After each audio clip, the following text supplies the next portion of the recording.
دوسرا ہے کہ غلام کنیز وہ تو کئی مر جائیں گے، ختم ہو جائیں گے، لیکن سبحان اللہ نصف المیزان، سبحان اللہ ایک دفعہ کہے تو میزان کا ترازو پلڑا آدھا بڑھ جائے گا، والحمدللہ تملأ او تملأان، الحمدللہ کے بعد تو پورا پلڑا بھر جائے گا، اور پھر اللہ اکبر ساتوں آسمان و زمین میں پھیلتا جائے گا۔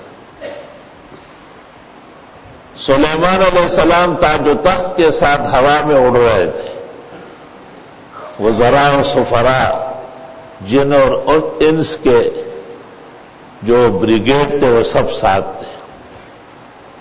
ان کے تخت کو دیکھ کے نیچے ایک آدمی نے کہا سبحان اللہ ما اوتی آل داؤد، واہ واہ، حضرت داؤد کے بیٹے کو کیا کچھ دیا گیا، سبحان اللہ۔ حضرت سلیمان علیہ السلام نیچے اتر آئے اور ان کو کہا آپ نے تخت دیکھ کے کیا کہا؟ کہ میں نے یہ کہا سبحان اللہ خیر مما اوتی آل داؤد، ایک دفعہ سبحان اللہ کہنا داؤد کے بیٹے کی اس ساری سلطنت سے افضل ہے۔ سلطنت ختم ہو جاتی ہے، تاج و تخت کا وقت پورا ہو جاتا ہے، لیکن سبحان اللہ اور الحمدللہ اللہ اکبر اس کے بہت مواطن فوائد و برکات ظاہر ہوں گے۔ تو قیاس کنز گلستان من بہار مرا، ذرا سمجھ لو نا کہ اللہ کے احسانات کتنے زیادہ ہیں۔ وَإِن تَعُدُّوا نِعْمَةَ اللَّهِ لَا تُحْصُوهَا، اگر تم خدا کے احسانات گننا چاہو نہیں گن سکو گے۔ اِنَّ الْإِنسَانَ لَظَلُومٌ كَفَّارٌ، انسان بڑا ناشکرا اور بے راہ روی کرنے والا ہے۔ دوسری جگہ وَإِن تَعُدُّوا نِعْمَةَ اللَّهِ لَا تُحْصُوهَا، اللہ کے احسانات گننا چاہو تب بھی نہیں گن سکو گے۔ ان اللہ غفور رحیم، علماء کہتے ہیں طالب علموں کے کام کی بات سنو کہ نعمت اور احسان کا تعلق دو جگہ ہے، یا منعم سے وہ تو غفور الرحیم ہے، یا منعم علیہ سے وہ بڑا ظالم و ناشکرا ہے، اس کو یہ خیال ہی نہیں ہے کہ مجھے کیسے کیسے مالا مال کیا ہے، کیسے اللہ تعالیٰ نے نوازا ہے۔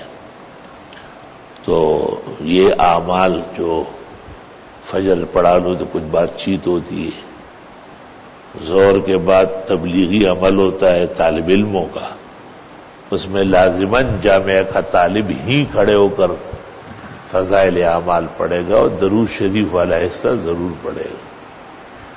ہم سب اس میں بیٹھتے ہیں اور ہم سرور اور نور محسوس کرتے ہیں۔ ادارے کے ناظم اور استاذ باقاعدہ نگران کے طور پر کھڑے رہتے ہیں اور اس میں شرکت کرنے والے اور نہ کرنے والوں کا فرق کرتے ہیں۔ عصر کے بعد تو کوئی ایسا شغل نہیں رکھا، نماز کے بعد طالب علموں کی چائے ہوتی ہے یا تھوڑی دیر کے لیے گیٹ یا باہر جاتے ہیں۔ اللہ پاک شہر میں امن و امان قائم دائم رکھے۔ مغرب کے بعد سورۃ یاسین پڑھی جاتی ہے، یہ ولی اللہ خاندان کا ایک عمل ہے جو دیوبند کے اکابر و اصاغر نے برقرار رکھا ہے۔ حضرت الاستاذ فقیہ النفس اپنے زمانے کے عالمگیر بادشاہ مولانا مفتی احمد الرحمان صاحب رحمۃ اللہ علیہ نے مجھ سے فرمایا تھا کہ مغرب کے بعد پڑھا کریں۔ حضرت خود بھی مغرب کے بعد پڑھتے تھے، اکثر ان کی شاخوں میں مغرب کے بعد ایک دفعہ سورۃ یاسین پڑھی جاتی ہے۔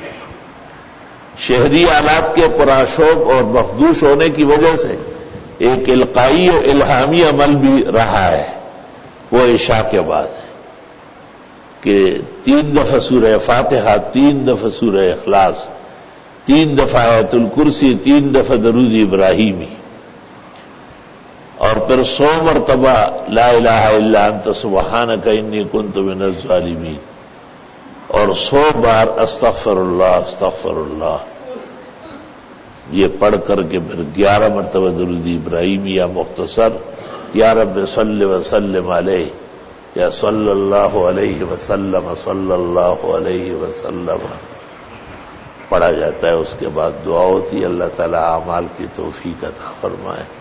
الحمدللہ رب العالمین.